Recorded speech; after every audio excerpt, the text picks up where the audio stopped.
नमस्कार, मी क्रांती. किरात या आमच्या साप्ताहिकाच्या यूट्यूब चॅनलवरती मी तुमचं स्वागत करते. खरं तर आपण किरातमधून वेगवेगळे विषय हाताळत असतो हे तुम्हाला माहिती आहे. जसं की आपण कोकणची सफर करतो तसंच आपण सत्याचा शोधसुद्धा घेतो आणि त्यामध्ये आपण साधक-बाधकमध्ये विविध विषयांवरती चर्चा करतो आणि एवढंच नाही तर नक्की सत्य काय आहे इथपर्यंत आपण पोहोचण्याचा प्रयत्न करतो. तर आजचा सुद्धा आपला विषय असाच खूप इंटरेस्टिंग आहे आणि आपण त्यामध्ये सुद्धा काही सत्याचा शोधच घेणार आहोत. काही मिथकं असतात आणि ती मिथकं वर्षानुवर्ष चालत आलेली असतात आणि आपण तीच खरी आहेत असं समजून बसतो. आता हेच बघा ना, रामायण. रामायण आपण इतके वर्ष पाहतोय आणि अगदी आपल्या लहानपणापासून आपल्याला सांगितलेलं आहे की रामाची गोष्ट काय आहे. राम वनवासात गेला, सीतेला पळवलं रावणाने. त्याच्यानंतर तो एवढा मोठा दशमुखी रावण, त्याच्याशी तो बजरंग बली म्हणजे हनुमान लढला आणि मग त्यामध्ये जे काही मिथकं आहेत आणि जी काही काल्पनिक गोष्ट आहे त्या गोष्टीच्या आधारेच इतके वर्ष आपण ती गोष्ट खरी मानत आलो. पण जेव्हा एक अभ्यासू त्याचा खूप अभ्यास करतो आणि आपल्याला सांगतोय की हे असं नाही आहे, तर ह्याहीपेक्षा रामायण खूप वेगळं आहे, तर ते तुमच्यापर्यंत पोहोचवणं हे आमचं काम आहे. आणि आज आपण त्याच विषयावरती गप्पा मारणार आहोत की रामायणातल्या गोष्टी नक्की खऱ्या आहेत की खोट्या आहेत. आणि त्याबद्दल आपल्याकडे आज बोलण्यासाठी आलेला आहे आर्किओलॉजीचा स्टुडंट आणि ज्याने रामायण आणि महाभारत यांचे आवड म्हणून अभ्यास केला आणि ती जणू कोळूनच प्यायलेली आहेत आणि त्यातले अनेक संदर्भ त्याला माहिती आहे.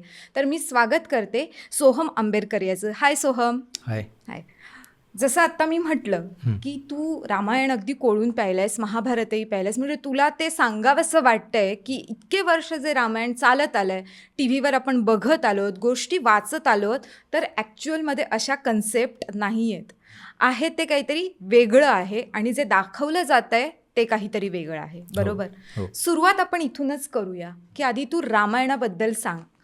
आम्हाला माहिती आहे की वाल्मिकी ऋषींनी रामायण लिहिलं आहे, फक्त एवढा संदर्भ माहिती आहे, पण ॲक्च्युली रामायण काय आहे आणि तुला का वाटलं रे की मी रामायण इतक्या आवडीने वाचेन, त्याचा अभ्यास करेन, हे तुला का वाटलं त्याबद्दल पण सांग. ओके. तर जे वाल्मिकींनी रामायण लिहिलं ते त्यांनी रामायण जी घटना घडली त्याच्या एक 10 ते 12 वर्षानंतर लिहिलं. जेव्हा रामाचे जे दोन्ही पुत्र होते लवकुश, जे त्यांच्याकडे राहत होते तेव्हा त्यांनी ते रामायण लिहिलं. आणि रामायण किंवा महाभारत हे दोन्ही आपले इतिहास ग्रंथ आहेत भारताचे. आणि आता इतिहास म्हणजे काय, तर इतिहास हा संस्कृत शब्द आहे, इतिह आस, म्हणजे असंच घडलं होतं, that is how it happen. आणि इतिहासाची व्याख्या काय आहे की धर्मार्थ काम मोक्षानाम उपदेशम समन्वितम पूर्ववृत्तम कथायुक्तम इतिहासम प्रचक्षते. म्हणजे जे आपले 4 पुरुषार्थ आहेत, धर्म, अर्थ, काम आणि मोक्ष, या 4ही पुरुषार्थांचा उपदेश देण्याकरता ग्रंथ लिहिलेला आहे. आणि हा ग्रंथ कसा लिहिला आहे की पूर्ववृत्तम पण कथायुक्तम, म्हणजे पूर्वकाळामध्ये घडलेल्या एका घटनेचा आधार घेऊन ही गोष्ट लिहिलेली आहे आणि ती कथा फॉर्ममध्ये आपल्यापर्यंत प्रेझेंट केलेली आहे. आता ती कथा आहे म्हणजे त्याच्यामध्ये थोडेसे अतिशयोक्ती येणार, अलंकार येणार, एम्बेलिशमेंट्स येणार, थोडे मेटाफोरिकल असणार.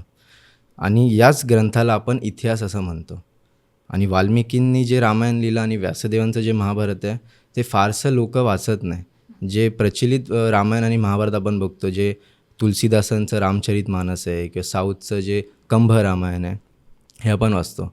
तर जे रामायण आणि महाभारत आहे ते खरं इतिहास आहे आपला भारताचा. पण आता मग रामायण म्हटलं, वाचत नाही असं तू म्हटलंस, रामायणामध्ये तर खूप श्लोक आहेत ना, म्हणजे तो मोठा ग्रंथ आहे. आमच्यासारख्या सामान्य लोकांना ते तिथपर्यंत वाचलं जात नसेल, मग आपण शॉर्टकट म्हणून काय म्हणतो की अरे वा टी व्हीवर लागलंय बघूया. तर त्याबद्दल पण विस्तृत सांग ना, किती श्लोक आहेत आणि कसं ते व्यापलेलं आहे, म्हणजे काही कांड पण आहेत त्याच्यामध्ये आणि कसं आहे एकंदरीत, आणि अगदी सुरुवात कुठून होते रामायणाची. म्हणजे तर जे वाल्मिकी रामायण हे पूर्ण 24,000 श्लोकांचं वाल्मिकी रामायण आहे. आणि वाल्मिकी रामायणची जी सुरुवात आहे ती अशीच होती की जे वाल्मिकी ऋषी आहेत ते नारद मुनींना विचारत आहेत की कोण वास्मिन संप्रथम लोके गुणवान कश्यच वीर्यवान धर्मज्ञस्य कृतज्ञस्य सत्तो वाक्यो दृढत्वत. म्हणजे असं कोण आहे आताच्या समकालीन काळामध्ये, असं कोण महान पुरुष आहे ज्याच्यामध्ये या सर्व गुणांचा समावेश आहे. आता गुण कुठचे आहेत की जो धर्माच्या मार्गावरती चालणार आहे, जो सत्य बोलणार आहे, जो लोकांच्या हिताचा विचार करणार आहे, जो चांगला राजा आहे, चांगला योद्धा आहे, आणि भरपूर गुणांचं वर्णन करतात. मग नारद मुनी त्यांना बोलतात की अरे हा काय प्रश्न झाला, हे तर आपले श्रीराम आहेत. मध्ये त्यांना सांगायला लागते इक्ष्वाकू वंशामध्ये राजा दशरथाचा मुलगा आहे राम, तर त्याच्यामध्येच या सर्व गुणांचा समावेश दिसतो. म्हणून आपण त्यांना मर्यादा पुरुषोत्तम म्हणतो, बरोबर. जो पुरुषांमधलाही सर्वोत्तम आहे. सर्वोत्तम आहे. आणि तिथपासून रामायणाची सुरुवात झाली. हो आता रामायण म्हटलं की आपल्यासमोर काही कॅरेक्टर्स येतात हो आणि ती खूप फेमस आहेत. म्हणजे अगदी लहान मुलाला जरी विचारलं तरी तो सांगेल रामायण म्हणजे कोण, तर हनुमान. हां कारण ते कॅरेक्टरच इतकं छान दाखवलं गेलं आहे आतापर्यंत की तो आपल्या लक्षात राहतो. हो तर मुळात हनुमान म्हणजे म्हटलं तर ते वानररूपी अवतार आहेत. हो हो रामाची आणि हनुमानाची भेट कशी झाली आणि त्यानंतर हनुमान हा रामायणातील जास्त म्हणजे त्याच्यावरती जास्त उठाव का देण्यात आला असं का वाटतं? तर हनुमान आणि रामाची जी पहिली भेट आहे ती आपल्याला कर्नाटकचं जे ऋष्यमुख पर्वत आहे, जिथे किष्किंधा म्हणून एक जागा आहे जिथे सगळे वानर राहतात, त्यांचं ते कॅपिटल आहे. तर तिथे जेव्हा सीतामाताला अपहरण केलं आहे रावणाने, मग ते शोधत शोधत खाली येते, त्यांना जटायूनेही सांगितलं की दक्षिण दिशेला रावण घेऊन गेला. मग ते जेव्हा खाली खाली येतात त्यांना जे कोणी भेटतं ते सगळे त्यांना सुग्रीवाला भेटा, तो तुम्हाला मदत करेल असंच सांगतात. मग ते जेव्हा ऋष्यमुख पर्वतवरती येतात तेव्हा त्यांना सुग्रीव बघतो वरून, आणि सुग्रीव आणि वाली हे जे दोन भाऊ आहेत त्यांचं भांडण झालेलं आहे आणि सुग्रीवाला खूप धोका आहे वालीशी, कारण की तो त्याचा जीव घ्यायला निघाला आहे. तर जेव्हा सुग्रीव पहिल्यांदा राम आणि लक्ष्मणाला बघतो तर तो घाबरतो, त्याला वाटतं वालीनेच या दोघांना पाठवलं असेल मला मारायला. मग तो हनुमानचं पहिलं वर्णन इकडे येतं वाल्मिकी रामायण किष्किंधा कांडमध्ये. मग तो हनुमानाला पाठवतो की तू जाऊन ह्यांच्याशी बोल, ह्यांच्याशी मैत्री कर, आणि तो जाताना त्याला एक गोष्ट सांगतो की तू जो या वानर रूपामध्ये असा नको जाऊ, तू एक साधा मानव रूपामध्येच जा आणि त्यांच्याशी भेट, म्हणजे त्यांना काही वेगळं वाटायला नको. आणि मग तेव्हा पहिल्यांदा राम आणि लक्ष्मण आणि हनुमानाची पहिली भेट होते. हो बरं, आता हनुमान म्हटलं की आपल्या समोर त्याचे अनेक दाखले येतात. म्हणजे त्यांनी काय काय पराक्रम केले हे दाखले येतात. जसं की मग ती हनुमानाची गदा असेल किंवा हनुमानाने जो सेतू आपण बांधला त्यावेळी पूर्ण त्याची सेना घेऊन तो सेतू त्याने बांधला, असे अनेक रेफरन्सेस येतात. हो तर हे जेव्हा रेफरन्सेस येतात तेव्हा आजही आपण म्हणतो की गदा एवढी मोठी गदा आहे आणि हनुमान पण तगडा आहे, पण ती उचलून वार करणं एवढं सोपं नाही आहे ना कोणासाठीही. मग त्याबद्दल तू काय सांगशील? म्हणजे खरीच त्यावेळी हनुमानाची गदा होती का? तर जेव्हा पहिल्यांदा मी वाल्मिकी रामायण वाचलं तेव्हा मी पूर्ण जेव्हा वाल्मिकी रामायण वाचून झालं तेव्हा मी बघितलं की हनुमानाकडे खऱ्यामध्ये गदाच नाही आहे, हा शस्त्रच नाही. मग तो लढला कसा? हां, आता मलाही हे धक्का लागला जेव्हा पहिल्यांदा वाचलं, कारण की मीही लहानपणापासून बघतो, आपण मंदिरामध्ये बघतो तर हनुमान गदासोबत असतो, आपण विचारच नाही करू शकत हनुमानाकडे गदा नसेल. पण जर तुम्ही वाल्मिकी रामायण वाचलं तर त्याच्यामुळे तुम्हाला रेफरन्स येतात की हनुमान काय की कुठच्याही वानराकडे गदा नाही आहे. मग ते लोक लढले कसे? तर जे मोठे मोठे झाड आहेत ते उखाडून लढत आहेत, मोठे मोठे दगडी घेऊन ते लढत आहेत, हातानी पायानी असेच ते लोक लढत आहेत. त्यांच्याकडे कुठचेही अस्त्र किंवा शस्त्र नाहीत. एकीकडे आपण राम आणि लक्ष्मणाला बघतो जे मोठे मोठे अस्त्रशस्त्रांनी लढत आहेत, धनुष्यबाण आहे त्यांच्याकडे. पण इथे जे वानर बघते ते सगळे वानर आहेत, म्हणजे ते जंगलात राहणारे एक मानवच आहेत, ते कोणी असे वेगळे स्पीशीज नाहीत, ते आपल्यासारखेच माणसं आहेत, फक्त त्यांचं ते एक वेगळं ते पॅटर्न फॉलो करतात आणि ते वनात राहतात. मग आपण जे ऐकतो की हनुमानाकडे गदा आहे किंवा त्यांनी त्याशी कुंभकर्णशी आपण युद्धही बघतो, तर ॲक्च्युअल वाल्मिकी रामायणमध्ये तसं काहीच येत नाही. ते लोक हाताने मोठे मोठे झाड असेच उखाडून लढतात. म्हणजे जसं आपण म्हणतो की फिक्शन दाखवताना जसं तू सुरुवातीला म्हटलंस की त्याच्यामध्ये अतिशयोक्ती केली किंवा ती रंजकता प्रेक्षकांमध्ये टिकून राहावी याच्यासाठी ह्या सगळ्या एलिमेंट्सचा वापर केलेला आहे. पण निसर्गातल्याच गोष्टी घेऊन त्यांनी तो दिलेला लढा आहे ॲक्च्युअलमध्ये, जे मूळ रामायणात आहे. जेव्हा संजीवनी हवी होती तेव्हा तो गेला, त्याने तो असा हातात उचलून आणला आणि हनुमान असा मस्तपैकी हवेत तरंगत तो पर्वत घेऊन येतोय. आता बघताना हे खूप छान वाटतं रे, म्हणजे मुलं तर अगदी आवडीने बघतात. पण ॲक्च्युअलमध्ये एवढा मोठा पर्वत आणि तो असा अलगद हातावरून उचलून घेऊन येणं हे कुठेतरी खटकतं ना, जेव्हा आपण मोठे होतो, विचार करायला लागतो त्यावेळी. मग आता तू जर इतका रामायणाचा अभ्यास केला आहेस तर त्याच्यामध्ये खरंच असा संदर्भ आहे का? आणि जर संजीवनी आणायची होती त्याला समजलं नाही कुठचं काही आणायचं ते, म्हणून त्याने तो पूर्ण आणला, बरोबर. पण मग हे समजलं नाही तर त्यातल्या अजून वनस्पतीच घेऊन आला असताना तो पर्वत उचलून आणायची काय गरज आहे? तर कसं आहे की हा जो रेफरन्स आहे तो युद्धकांडमध्ये येतो, जेव्हा इंद्रजित जो आहे रावणाचा मुलगा त्याचं युद्ध झालं आहे. त्यांनी ह्याच्या आधीही राम आणि लक्ष्मण दोघांनाही त्यांनी मूर्छित केलेला आहे, आणि हा जो द्रोणागिरी पर्वतचा जो प्रसंग आहे तो दुसरा प्रसंग आहे, त्याच्यामध्ये लक्ष्मण खूप मूर्छित झालेला आहे आणि जांबवन जे आहे ते हनुमानाला सांगतात की तुला हे वनस्पती आणायचे. आता त्याच्यामध्ये रेफरन्स असा येतो वाल्मिकी रामायणमध्ये की हनुमानाला त्यांनी सांगितलं की जी संजीवनी बुटी ते ॲक्च्युली चार पाच जे मेडिसिनल प्लांट्स आहे त्यांचं ते एकत्र करून ती संजीवनी बुटी बनते. मग ते हनुमानाला सांगतात की तुला इकडे हिमालयामध्ये जायचं आहे आणि तिकडे तुला हे 4 गोष्टी दिसतील ते तुला घेऊन यायचं आहे. मग त्याच्यामध्ये आपण वाचतो ते असंच लिहिलं आहे की तो तिकडे जातो हनुमान, त्याला काही कळत नाही की कुठचे घ्यायचे, सगळेच ते चमकणारे त्याला कन्फ्यूज. दिसतात. मग तो एकत्र तो पुन्हा डोंगरच घेऊन येतो. तर आता खऱ्यामध्ये एखादा माणूस असा डोंगर उचलू शकतो का? तर असं आपल्याला, मला तरी असं वाटत नाही. कारण की त्याच्यामध्ये जर तुम्ही किष्किंधा कांडमध्ये जेव्हा तुम्ही हा रेफरन्स वाचाल की जेव्हा सीतामाताला शोधण्यासाठी सुग्रीवने पूर्ण भारतातले सगळ्या वानरांना एकत्र बोलवले, हो. तर तेव्हा जे हिमालयाच्या साईडनी जे वानर येतात ते येता ते तिकडचे जे वनस्पती आहेत ते सगळे ते घेऊन आलेत ॲज अ गिफ्ट घ्यायला. कारण त्यांनाही माहिती आहे की आता युद्ध होणार आहे तर औषधी लागणार आहेत, तर ते तिकडून घेऊन आले. तर हनुमानला ॲक्च्युअली तिकडे जायची गरज नाही. आणि जर आपण बघितलं की एका दिवसाच्या आतमध्ये त्याला ते वनस्पती घेऊन यायचे होते लक्ष्मणचे प्राण वाचायला. तर आता लंकेवरून जर हिमालयामध्ये जायचं आहे तर ती स्पीड पण खूप असणार फास्ट त्याची. तर त्याच्यामुळे तो डोंगर जर हातावरून घेऊन येतो तर तो डोंगरही पडेल, ते सगळे झाडं निघून जातील. तर हे आपल्याला थोडं मेटाफोरिकल आहे, कारण की ती खूप जबाबदारीचं काम होतं जे हनुमानाला सोपवलेलं. तर ते डोंगर उचलण्यासारखं ते एक मेटाफोर आहे की त्यांनी अख्खं डोंगर उचलण्यामध्ये त्याच्यावरती खूप जबाबदारी आहे ती त्यांनी ती पार पाडली. तर हे आपल्याला असंच समजावं लागेल. आता खऱ्यामध्ये डोंगर उचलणं किंवा हवेमध्ये उडणं हे आपण एक्सप्लेन नाही करू शकत. बरोबर. ते काल्पनिक आहे शेवटी म्हटलं तर. जसं आपण म्हटलं की मिथ अँड फॅक्ट्स असतात तर ते काल्पनिक आहे आणि ती रंजकता आणण्यासाठी ते केलेलं लिहिलेलं आहे. हे आहे की तो असा हनुमान येतो. बरं, आता सेतू सुद्धा बांधणं, आता आपण बघतो की आत्ताच्या ह्याच्यावर जर भाष्य करायचं झालं तर आपल्याकडे रस्ते साधे वेळेत बांधले जात नाही. हो. आणि तेव्हा तर एवढा मोठा सेतू बांधला गेला. हो. आणि तो सेतू बांधण्याची सुद्धा एक वेगळी गोष्ट आहे. तर ती सुद्धा आम्हाला जरा उलगडून सांग ना, म्हणजे कसा तो बांधला गेला सेतू, आणि तू जे रामायण वाचलेस त्याच्यामध्ये कसे आहेत त्याचे रेफरन्सेस ते पण सांग. तर कसं आहे की जो सेतू आहे त्याचं नाव वाल्मिकी रामायण नलसेतू असं म्हटलेलं आहे. आपण त्याला रामसेतू म्हणतो कारण की आपलं प्रेम आहे रामावरती, आपली श्रद्धा आहे म्हणून आपण त्याला रामसेतू म्हणतो. बट ॲक्च्युअलमध्ये वाल्मिकी रामायणमध्ये त्याला नलसेतू म्हटलेलं आहे, कारण जो नल करून एक वानर आहे तो इंजिनियर आहे, त्यांनी ते ब्रिज बांधलेलं आहे. आणि आता आपण ऐकतो की जो रामसेतू आहे तो तरंगणारे जे दगडी आहेत ज्याच्यावरती राम लिहून ते त्यांनी समुद्रामध्ये टाकले. तर खऱ्यामध्ये बघितलं तर तरंगणाऱ्या दगडीवरती माणूस पाय पण नाही ठेवू शकत, तो उभाही नाही राहू शकत. तर खऱ्यामध्ये कसं आहे, तर वाल्मिकी रामायणमध्ये डिस्क्रिप्शन दिलेलं आहे की जेव्हा त्यांना सेतू बांधायचा आहे, आता श्रीराम आणि लक्ष्मण हेही खूप फ्रस्ट्रेट झाले कारण की सीतामाताला वाचवायचं आहे आणि आपल्याकडे आता ऑप्शनच नाही कसं सेतू बांधायचा.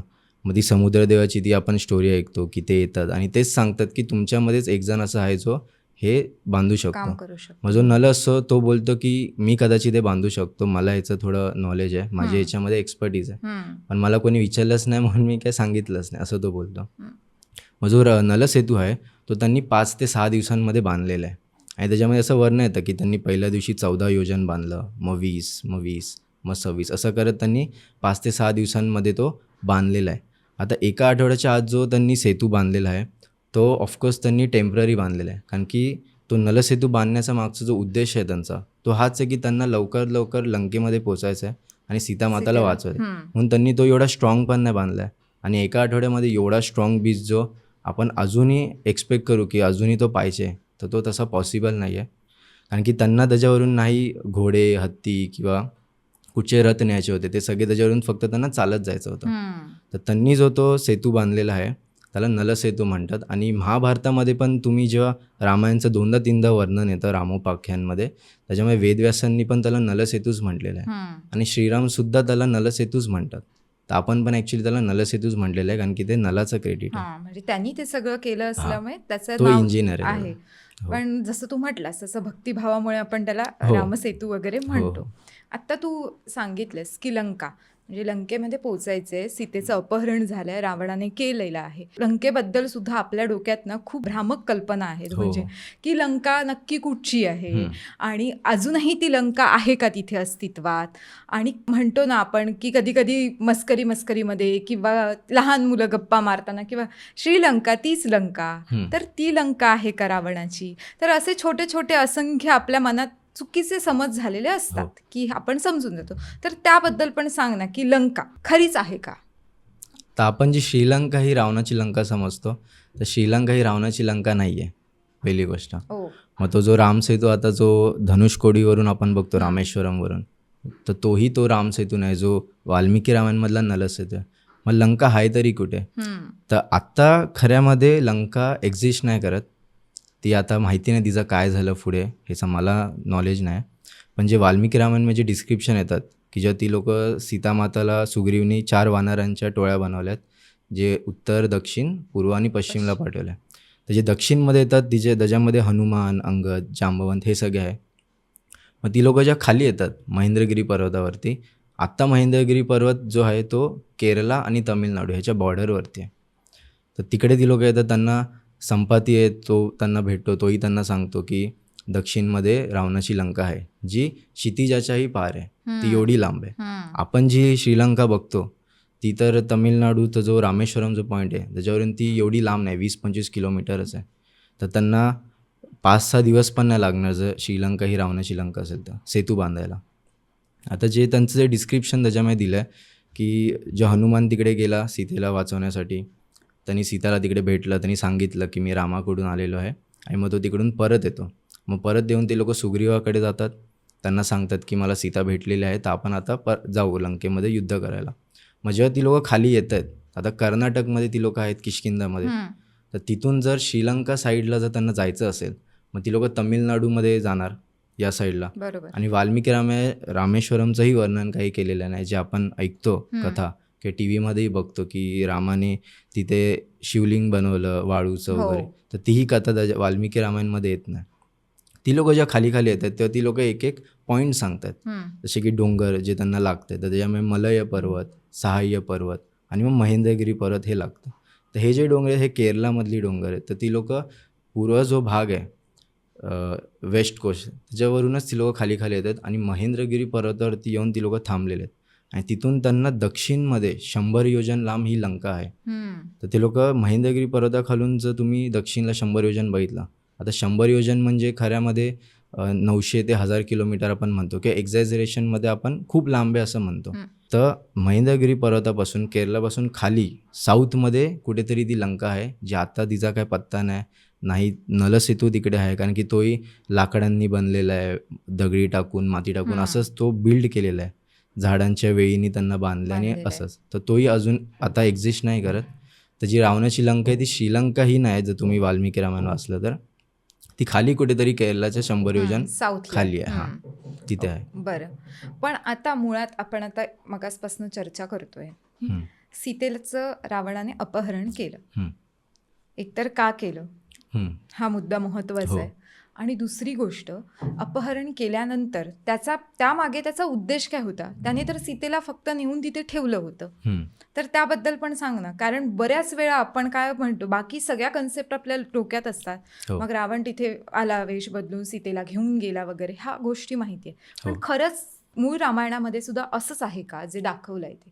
तर जे आपण टी व्ही सिरियल किंवा पिक्चरमध्ये बघतो, रावणाचं जे कॅरेक्टर आहे ते थोडंसं ग्लोरीफाय केलं जातं, थोडे त्याला चांगलं दाखवण्याचा प्रयत्न केला जाता. आता आपण जी स्टोरी मीही जी ऐकली लहानपणापासून, की त्यांनी राम आणि लक्ष्मणशी तो लढला, बहिणीसाठी तो लढला, त्याचा बदला घेण्यासाठी, आणि सीताला तो किडनॅप करून तो घेऊन गेला लंकेत, पण त्यांनी तिला हातसुद्धा नाही लावला. तर ह्याच्यामागे त्याचं कारण काय? तर जेव्हा मी वाल्मिकी रामायण वाचलं, मी आधी रावणाचा खूप फॅन होतो, म्हणजे मला खूप आवडायचा तो, मलाही दशेरा वगैरे हे सगळं आवडायचं नाही. पण नंतर मी बघायचो की काही लोक त्याच्याबद्दल चांगले बोलत आहेत, वाईट बोलत आहेत, तर खरं काय? मग मी तेव्हा वाल्मिकी रामायण वाचायला लागलो. मग जेव्हा मला कळलं की त्याचं कॅरेक्टर कसं आहे, तर त्याच्यामध्ये असं येतं की जी शूर्पणखा आहे, त्याची बहीण आहे, ती त्यांना पंचवटीमध्ये भेटते राम आणि लक्ष्मणला. मग ती रामाकडे जाते, त्याला बोलते की मला द्वेषी लग्न करायचं आहे, द्वेषसोबत जायचं आहे. पण राम बोलतो की नाही, माझी तर सीता आहे बायको, तू लक्ष्मणाला विचार.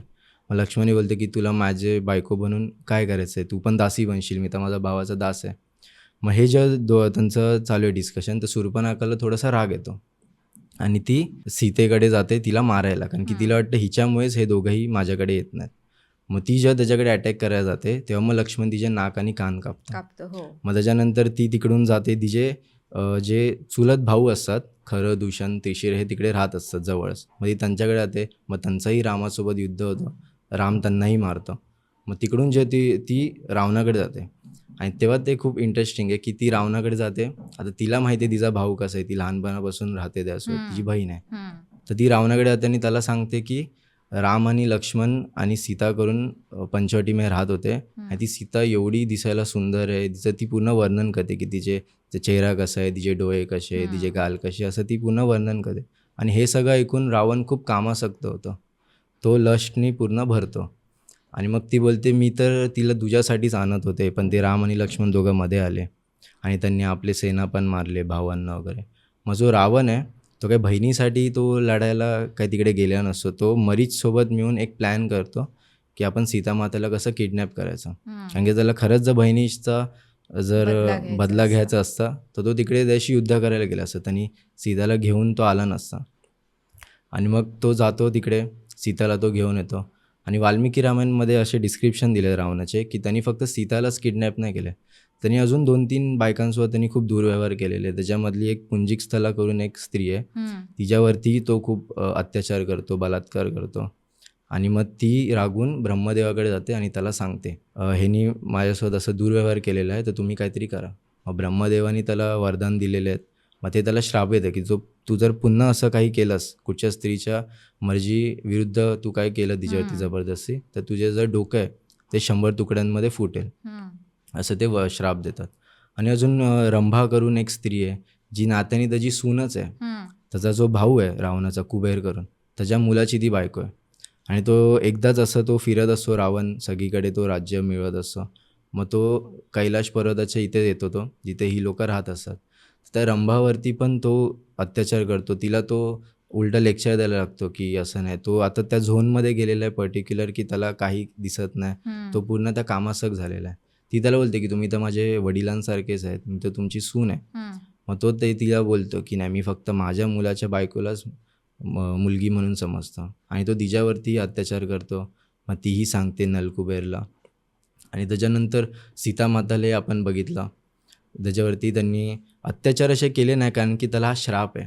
त्याचे एक मंत्री त्याला बोलतं की तू का एवढा वेळ घेतोय, तुला जर काय सीतासोबत काय करायचं असेल दुर्व्यवहार तर तू करू शकतो. मग तेव्हा तो ही स्टोरी सांगतो की मला ब्रह्मदेवानी श्राप दिलेला आहे असं. आणि एक वेदवती करून एक कॅरेक्टर आहे की जिने विष्णुदेवाला तिने तिचं आयुष्य समर्पित केलेलं आहे. तिच्या वडिलांची इच्छा असते की तुझं लग्न विष्णू देवाशी झालं पाहिजे. आणि रावण तिकडे येतो, तो तिला पहिलं तर मन होतं, पण ती बोलते की नाही, मी विष्णुदेवाशीच लग्न करेन असं. मग ती खूप सुंदर असते, तर तो तिच्यावरती अत्याचार करतो आणि ती तिकडे तिला ते सहनच होत नाही, ती स्वतःला आगीमध्ये संपवून टाकते. आणि मरता मरता ती त्याला श्राप देते की मीच तुझ्या मृत्यूचं कारण बनून पुढे जन्म घेऊन येईन असं. तर त्यांनी भरपूर स्त्रियांसोबतही केले, त्याच्या काही चांगल्या गोष्टी पण आहेत जे आपण पुढे बघू, पण याही त्यांनी खूप वाईट गोष्टी केलेल्या आहेत. तर आपण जे बघतो की त्याला ग्लोरीफाय केलं जातं थोडं, त्याचा पराक्रमचं आपण ग्लोरिफिकेशन करू शकतो युद्धामध्ये, पण कॅरेक्टरचं आपण त्याला जस्टिफाय नाही करू शकत, त्यांनी जे दुर्व्यवहार केले ते. पण आता रावण जर म्हटलं, जसं सांगितलं की प्रत्येक माणसाचे 2 पैलू असतात, त्याच्यामध्ये दोन्ही प्रकारचे आपण गुण पण आहेत, अवगुण पण आहेत. रावण तसाच होता. पण दशमुखी रावण ही एक कन्सेप्ट येते आणि ज्याच्यामध्ये रावणाची 10 तोंड दाखवलेली आहेत. खऱ्या याच्यामध्ये जर आपण विचार केला तर एवढी तोंड कॅरी करून रावण लढू शकत नाही, जाऊ शकत नाही, तरी पण ती दाखवलेली आहेत. खरीच रावणाला 10 तोंड होती का? नाही, रावणाला 10 तोंड आता खऱ्यामध्ये आपण बघायला गेलो तर असं नसतं, ते थोडं मेटाफॉरिकल आहे. ते ॲक्च्युली रावणाचे 10 तोंड नाहीत खऱ्यामध्ये, ते त्याचे ते 10 गुणांचं वर्णन करतात, त्याचे जे क्वालिटीज आहेत ते वर्णन करतात. फक्त गुणांचं की दुर्गुणांचं पण? त्याच्यामध्ये आता त्याच्यावरती कंट्रोल नाही. आपल्या जे गोष्टी असतात म्हणजे काम, क्रोध, लोभ, मोह, मदमात्सर्य, जे 6 षडरिपू आहे, त्याच्यावरती आपला कंट्रोल पाहिजे, तेव्हाच आपण मग दैवत्व प्राप्त करू शकतो किंवा चांगला आपण व्यक्ती बनू शकतो.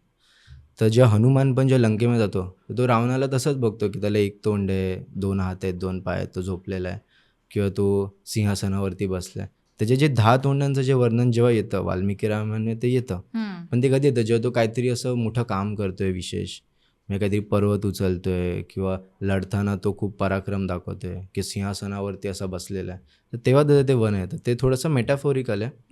खऱ्या माहिती त्याला असं 10 तोंड असं नव्हतं. त्याचं नाव दशग्रीव आहे जन्मापासून. ते रावण नाव त्याला ते शंकरदेवाकडे तो जेव्हा जातो तर त्यांच्याशी त्याचं थोडं आर्ग्युमेंट होतं. मग तो ते पूर्ण पर्वतच उचलायला बघतो, पण शंकरदेव ते अंगठ्याने ते दाबतो खाली. मग तो रडायला लागतो, खूप ओरडायला लागतो. तर त्याच्यावरून त्याचं नाव रावण असं पडतं. खरंय.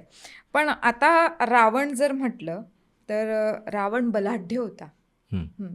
तो काहीही करू शकला असता. मग इतका बलाढ्य असताना सुद्धा एवढा जो काळ मध्ये गेला, 14 वर्षाचा वनवास घडला हम्म. आणि या सगळ्या गोष्टी घडल्या, मग एवढा वेळ का गेला असेल?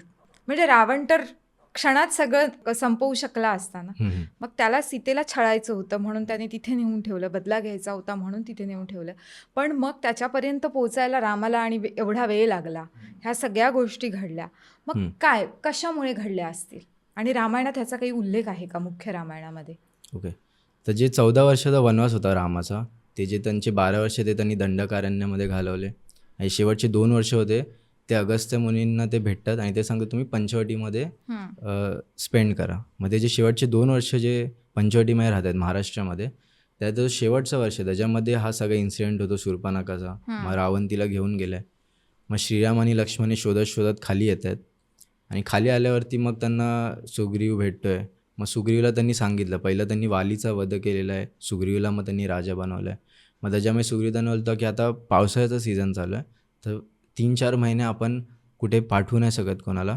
तर ते 4 जे महिने आहेत ते बाहेर राहिलेत. कारण की त्यांना वनवासाचा तो रूल होता की ते कुठच्याही सिव्हिलायझेशन जाऊ नाही शकत, कुठच्या राज्यात नाही जाऊ शकत. तर ते बाहेर एका गुफेमध्ये राहतात आणि त्यांना काही मेसेज पाठवायचं तर ते लक्ष्मणालाच पुढे पाठवतात. आणि मग त्याच्यानंतर ते 4-5 महिने जातात. मग ते लोक सीतामाताला शोधण्यासाठी मग सुग्रीव 4 टोळ्या बनवतो. त्याच्यामध्ये जे हनुमान जे साऊथला गेलेले आहेत, सुग्रीवांनी त्यांना 1 महिन्याचं मुदत दिलेली असते की तुम्ही 1 महिन्यामध्ये शोधा आणि परत या. म्हणजे दक्षिण साईडला जी गेली आहे पार्टी, याच्यामध्ये हनुमान आहे, अंगद आहे, जांबवंत आहे, त्यांना 1 महिन्यापेक्षाही खूप वेळ लागतो. आणि तिकडे मग ते लोक फ्रस्ट्रेट झालेत की आता आम्ही परत तर नाही जाऊ शकत. जो अंगद आहे तो त्यांचा कॅप्टन आहे. तो बोलतो की मी परत नाही जाणार सुग्रीकडे, तो तर मला मारून टाकेल. इथे भरपूर महिने गेले, आपलं सीता काय भेटत नाही. मग तेव्हा तो संपातीचा तो तिकडे रोल येतो, तो त्यांना भेटतो.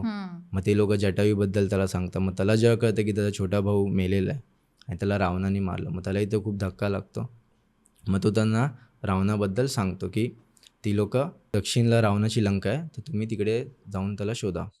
मग तिकडे मध्ये हनुमान तिकडे जातात, सीतामाताला भेटतात. मग त्याच्यामध्ये हा खूप काळ जातो. आता रावणाला जर काय सीतामाता शोध करायचं असतं तर त्यांनी केले असतं. तर त्याचे हे जे काही चांगले गुण पण आहेत, जे आता त्याला श्राप दिला आहे हे तर आपण मानतो, पण खऱ्यामध्ये असा श्राप किंवा लागतो का, किंवा अशी काही गोष्टी असतात ज्यावरती विश्वास ठेवणं किंवा त्याला बेस कसला नसतो आपला, श्रद्धा किंवा अंधश्रद्धा हे आपण सांगू नाही शकत. बरोबर. मग त्याच्यामुळे वर्णन येतं असं की त्यांनी 4-5 स्त्रियांसोबत आणि अजून काही स्त्री असते त्याच्यासोबत त्यांनी दुर्व्यवहार केलेले आहेत. पण अशाही काही स्त्री आहेत की जे स्वतः त्याच्या पराक्रमावरती भाळून किंवा त्याच्या रूपावरती, त्याच्या पर्सनॅलिटीवरती भावून ते आलेले असतात. त्याच्यामध्ये त्यांनी कोणावरती जबरदस्ती केलेली नाहीये. आता मगासपासून आपण बघतोय की रामायणातली एक एक कॅरेक्टर आपण उलगडत जातोय आणि त्यामधले जी काही आपले भ्रम आहेत आणि सत्य आहेत ते तू सांगतोयस. आता आपण मुख्य कॅरेक्टर हळूहळू आपण त्याच्याकडे वळतोय एक एक एक एक करून, ज्याच्यामुळे एवढं रामायण झालं किंवा काय, ती म्हणजे सीतामाता. तर मुळात आपण सीतामातेकडे वळलो तर स्वयंवर ही त्या काळची प्रथा होती असं आपण बघितलेलं आहे, वाचलेलं आहे की त्या काळी ज्या राजकन्या होत्या त्यांचं स्वयंवर रचलं जायचं. सीतेचं सुद्धा स्वयंवर झालं असं आपण म्हणतो. खरंच सीतेचं स्वयंवर झालं होतं का, आणि काय त्याच्या मागचं फॅक्ट काय? तर खऱ्यामध्ये सीताचा स्वयंवर झाला नव्हता. जे राम आणि लक्ष्मण आहेत त्यांना विश्वामित्र घ्यायला येतात राजा दशरथकडून, आणि मग ते जेव्हा त्यांना घेऊन जात आहेत तेव्हा ते त्यांना मिथिलामध्ये घेऊन जातात, सीताच्या त्या राज्यामध्ये. आणि तिकडे राजा जनककडे एक शिवधनुष असतो आणि राजा जनकनी ही एक अट ठेवली असते की जो कोणी या शिवधनुषला उचलेल, ह्याची प्रत्यंच्या चढवेल, तोच तिच्या मुलीसाठी वर असेल. आणि मग त्यांनी आधी स्वयंवर केलेलं असतं, पण त्याच्यामध्ये कोणी असं येत नाही जो ते शिवधनुषची प्रत्यंच्या चढवेल. म्हणजे विश्वामित्र राम आणि लक्ष्मणला घेऊन जातात. ते राजा जनकला सांगतात की हे दोन्ही अयोध्याचे राजकुमार आहेत, तर तुम्ही ह्यांना ते शिवधनुष एकदा दाखवा, हे क्षत्रिय आहेत. म्हणजे श्रीराम ते शिवधनुष बघतात, तर शिवधनुषचं वर्णन असं येतं की त्यांना 500 किंवा 5000 लोक असे खेचत आणतात, एवढं ते जड आहे, एवढं ते मोठं ते शिवधनुष आहे. मग श्रीराम त्यांना सहजच ते धनुष उचलतात आणि त्याची प्रत्यंच्या चढवतात, आणि जेव्हा ते खेचतात तेव्हा ते तुटतं तिकडे. आणि मग ती जी ध्वनी होते खूप, ती मग परशुरामांनी ऐकायला ते मग ते नंतर येतात तिकडे. आणि सीताचं स्वयंवर खऱ्यामध्ये झालं होतं जेव्हा राम आणि सीता हे पहिल्यांदा डायरेक्ट लग्नाच्या मंडपामध्येच त्यांना ते भेटतात. आणि राजा जनक जे आहेत त्यांच्या 2 मुली आहेत, सीतामाता आणि एक उर्मिला करून आहे जी लक्ष्मणाची बायको आहे. आणि सीतामाताचं जे जन्माची जी स्टोरी आहे ते राजा जनक तेव्हा सांगतात त्यांना की ते जेव्हा एका यज्ञासाठी खोदत होते, तर ते नांगर करत होते, तेव्हा त्यांना त्या धरतीमधून ती सीता त्यांना तिकडे सापडली. म्हणून तिचं नाव पण सीता म्हणूनच ठेवलं की जे आपण नांगरतो, जे खोदतो, जी लाईन ड्रॉ करतो त्याला सीता म्हणतात. त्याच्यावरून तिचं नाव सीता ठेवलेलं आहे. आणि राजा जनकचे जे भाऊ असतात एक कुशध्वज करून, त्यांच्याही 2 मुली असतात, श्रुतकीर्ती आणि मांडवी. तर त्यांचंही लग्न भरत आणि शत्रुघ्नांसोबत केलं जातं. ते 4ही भावांचं लग्न तर 4ही बहिणींसोबत होतं तिकडे. म्हणजे आणि ही मग प्रथा पूर्वंपार चालत आलेली असं म्हणायला हां. हरकत नाही. आणि मग ती लोक अयोध्यामध्ये येतात लग्न झाल्यावरती आणि तिकडे ते राहतात. ओके. पण आता मग आपण म्हणतो की मर्यादा पुरुषोत्तम राम आहेत. असं सीतेचं लग्न रामाशी झालं आणि पुढे मग सगळं जी आपण गोष्ट म्हणतो की रामायण घडलं, वनवास भोगावा लागला, सीतेचं अपहरण झालं आणि परत जेव्हा सीता आणि रामाची भेट होते तेव्हा सीतेला अग्निपरीक्षा द्यावी लागते. आणि आपण म्हणतो की सीता खरंच पवित्र होती का, यासाठी रामाने तिला अग्निपरीक्षा द्यायला लावली. त्यावेळी सुद्धा रामाच्या मनात असाच संशय निर्माण झाला होता का, आणि याचे संदर्भ मूळ रामायणात आहेत का, आणि मग कसं रामाला का वाटलं, काय सांगशील त्याच्याबद्दल? तर जे अग्निपरीक्षा जो प्रसंग आहे तो 2दा येतो वाल्मिकी रामायणमध्ये. एक युद्धकांडमध्ये येतो आणि एक उत्तरकांडामध्ये येतो. तर रामाने अग्निपरीक्षा द्यायला लावली का सीताला, तर नाही. सीता ही स्वतःच तिने अग्निपरीक्षा द्यायला सांगितली. कारण की जो युद्धकांडमध्ये जेव्हा रावणाचा वध झालेला आहे, राम हनुमानाला पाठवतात सीताला आणायला इथे, मध्ये विभीषणलाही सांगतात, म्हणजे सीतामाता येते. तर राम आता जेव्हा आपण बघतो तर पूर्ण रामायणमध्ये आपण जर बघितलं तर ते एवढे प्रेमामध्ये सीतामातासोबत की ते जेव्हा त्यांचं अपहरण झालं आहे तेव्हा ते झोपतही नाही आहे. ते अचानक उठत आहेत झोपेतून सीताचं नाव घेत. ते जेवणही जेवत नाही, एकदाच जेवतात दिवसातलं. त्यांच्या अंगावरची ती माशी पण हलवत नाही, एवढे ते विरहामध्ये ते गुंतलेले आहेत. आणि जेव्हा मग सीतामाता येते पहिल्यांदा, मग तेव्हा ते थोडंसं त्यांना टोचून बोलतात की मी या दिवसासाठी नाही केलं हे, मी माझ्या कुळाचं सन्मानसाठी मी असं सगळं केलं. हे मुद्दामून आपण वाचायला लागेल त्याच्यामध्ये. मग जेव्हा हे सगळं सीतामाता ऐकते तर तिला तर धक्का लागतो की असं काय बोलत आहे. आणि तिकडे जे उभे असं हनुमान, लक्ष्मण, त्यांनाही धक्का लागतो. पण लक्ष्मणाला हे कळतं की राम हे का करतो आहे. आणि सीतामाताला हे जेव्हा ऐकते तेव्हा तिला खूप वाईट वाटतं आहे. मग तीच लक्ष्मणाला सांगते की एक काम कर, तू अग्नी आण, मी इथे अग्निप्रवेश करते. तर ॲक्च्युली ती अग्निपरीक्षा अशी नाही, तर ती अग्निप्रवेश होता. त्यातून आपण म्हणू शकतो की तिने परीक्षा दिली असं. मग ती त्याच्यामध्ये मग ते आता आपल्याला एक्झॅक्टली माहिती नाही की ते आगेमध्ये जाणं, मग ते अग्निदेव येणं तिकडे, आणि ते आपण डिकोड नाही करू शकत.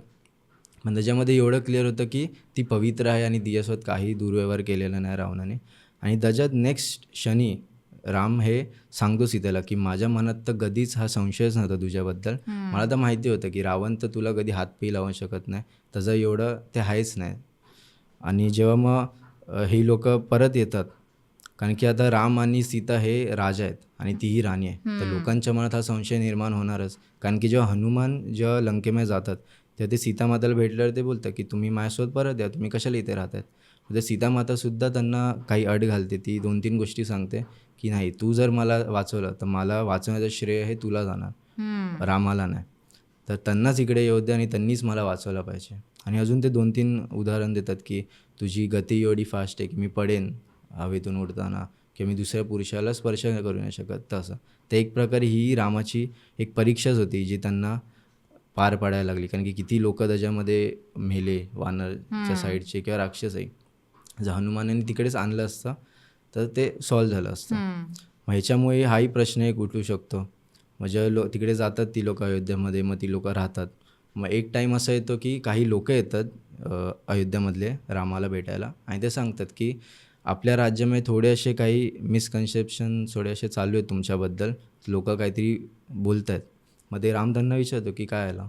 मग ते सांगतात की सीतामाताच्या पवित्रेवरती घेऊन लोक प्रश्न उचलत आहेत की असा कसा आपला राजा आहे जो आपली त्याची स्त्री कुठच्या दुसऱ्या पुरुषाच्या घरी राहिलेली आहे वर्षभर, आणि तो रावणबद्दल तर आपण ऐकलंच की त्यांनी किती दुर्व्यवहार केलेत, तर तो सीतामातासोबत का नाही करेल. हे तर आज आपल्याला माहिती आहे हाइंडसाईटमध्ये, कारण की आपल्याला रामायण माहिती आहे. तेव्हा तर लोकांना माहिती नव्हतं. मग राम तेव्हा लक्ष्मणाला बोलतात की मला माहिती होतं की हा प्रश्न लोक विचारतील कधीतरी, म्हणून मी तेव्हा सीताला थांबवलं नाही अग्निपरीक्षा देताना. आणि मग राम जो आहे तो त्यांचा राजा आहे, आणि तेव्हा राजाला देवासारखंच ती लोक मानायचे. आणि आता जेव्हा सीतामातावरती हा प्रश्न उचलला तर राम तर हे नाही सांगणार त्यांना की नाही मला माहिती आहे की माझी बायको पवित्र आहे, तुम्हाला जे बोलायचं आहे ते करा, असं ते का सांगू नाही शकत. कारण की आताही आपण जर बघितलं कुठच्या जर पोलीसवाल्यावरती जर रिश्वतचं जरी असं आळ आलं असेल तर त्याला ते प्रूव्ह करायला लागतं की त्यांनी ते केलेलं केलेलं नाही. तो नाही. असं तर नाही बोलू शकत की नाही मी केलं नाही, मला काय दाखवायचंही नाही बरोबर. कोणाला. असं नाही, लोकांचा विश्वास असतो तो तुटला नाही पाहिजे. ते रामाचंही तसंच आहे.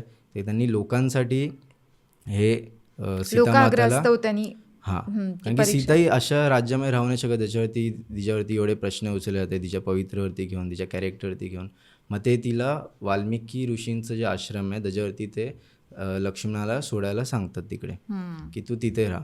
आणि आपण जर पुढे रामाचं जर बघितलं वर्णन तर रामानेही कधी लग्न केलं नाही दुसरं. त्या काळामध्ये खूप लग्न करायचे जे राजे होते त्यांचे. आपण जे रामाचे जे वडील आहेत दशरथ, त्यांनीसुद्धा 2-3 लग्न केलेले आहेत, आपल्याला माहिती आहे. पण रामाने कधीच लग्न केलं नाही दुसरं. किंवा ते कधी यज्ञालाही जर बसायचे तर सीतामाताची एक छोटी मूर्ती घेऊन ते बसायचे ॲज अ पत्नी म्हणून.